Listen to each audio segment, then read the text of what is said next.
Hey guys, let's look at how to set up your e-learning project. Before you even get started putting in content, I like to do a few things. The first thing I'm going to do is open up a blank document. This isn't blank, but just say it is. First thing I'm going to do is go to Design, Story Size, and set up my story size. I like to usually do 16 by 9, and then I'll make this 1920, and we can see if we look at it again, the lock aspect ratio creates this. Alright, first thing I do. Second thing I'm going to do is go to Home, Player, and you want to set up your player. Personally, most of the stuff I keep everything off. So I'm just going to have a blank slide, no player, but whatever works for you, as long as you do it as soon as possible. Okay, let's get into our slide here. So I'll make an initial slide, and I'm going to put in my font scheme. I usually have a title, heading, body, emphasis, and these all are going to be different. Okay. I put this here just to remind myself. Next, color scheme. So I created this color scheme. I have the hex codes next to it so I can easily access them.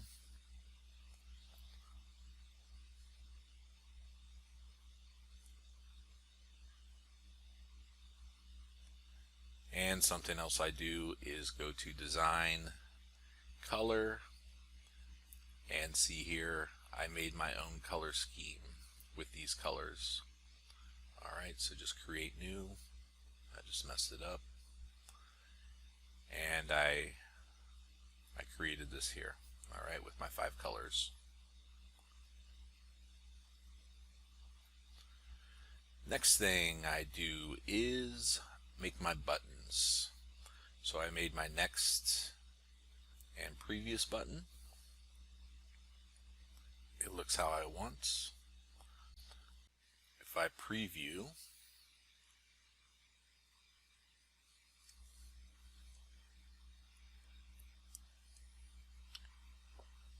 I can see that I already have done my states. I want to do this before I continue. I have my buttons here, also states. I'm going to need this button for questions.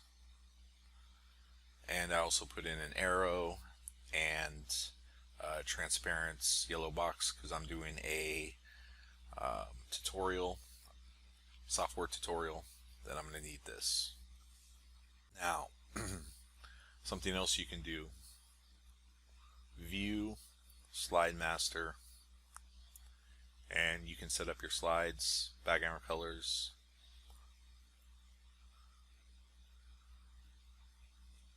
If you want to insert a placeholder for any kind of content, keep it consistent.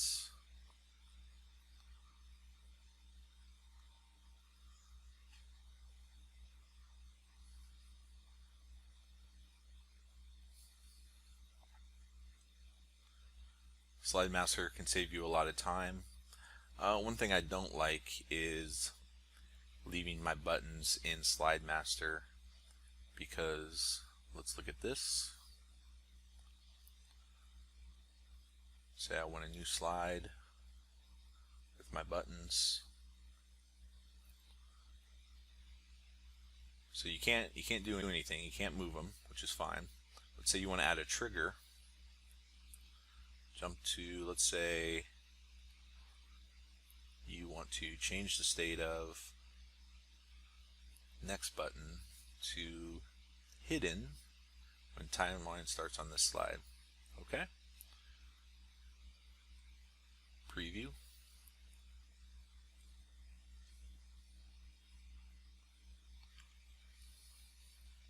Oh, it's not hidden, see? So the triggers don't really work if it's on your slide master.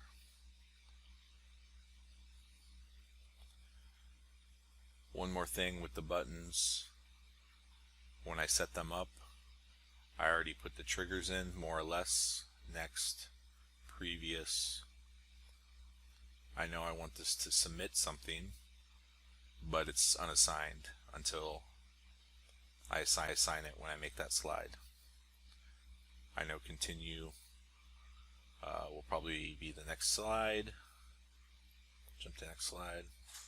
Restart. I usually put a restart button at the end of the course so the student can restart the course if that's appropriate for the lesson. All right. One more thing. Let's go to View, Feedback Master. I left all the feedback pretty much the same as it was, but all I did was change the fonts to match my font theme. But you can make this however you want, so when a student gets something right or wrong, it could look extra special and not just the generic storyline. Okay, so those are just a few tips before you start your project.